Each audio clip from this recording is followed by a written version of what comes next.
টাকা প্রদান করছেন।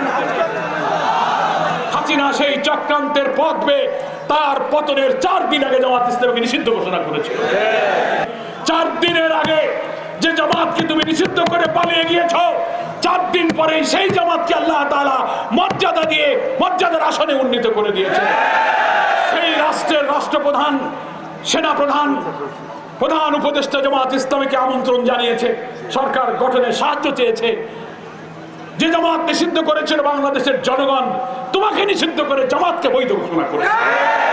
আমরা বলেছি যে দল অবৈধ তুমি ঘোষণা করেছো, তুমি ঘোষণা করার কে? তুমি নিজেই তো অবৈধ, তুমি তো অনির্বাচিত সরকার।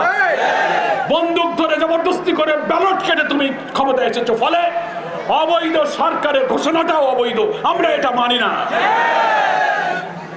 বাংলাদেশের সরকারও এটা মানেনি, সেনাপ্রধানও মানেনি বলেই তো তারা আমাদেরকে ডেকেছে। ফলে জনগণের নৈতিক রায়ের উপরে ভিত্তি করে জামাত ইসলামী কে আল্লাহ তাআলা একটি মর্যাদার আসনে উন্নীত করেছে।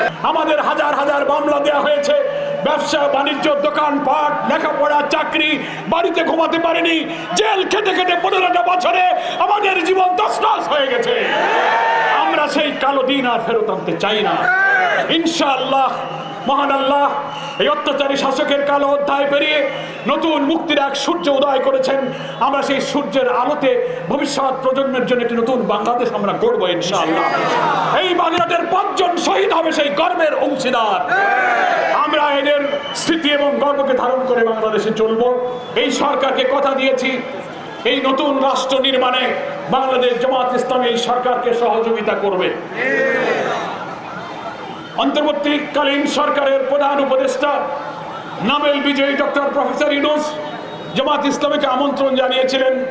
আমাদের প্রিয় নেতা, বাংলাদেশের রাজনৈতিক আন্দোলনের একজন মানবিক অনন্য অসাধারণ নেতৃত্ব ডাক্তার শফিকুর রহমান মজলুম জননেতা, তার নেতৃত্বে আমরা একটি প্রতিনিধি দল আমরা প্রধান উপদেষ্টার সঙ্গে দেখা করেছি। তিনি আমাদের কাছে দোয়া এবং সহযোগিতা চেয়েছেন। আমরা একথাও বলেছি, আমরা এমন নির্বাচন চাই যে নির্বাচন দিয়ে ভোটাররা যেন অবাধে নির্বাচনে ভোট দিতে পারে।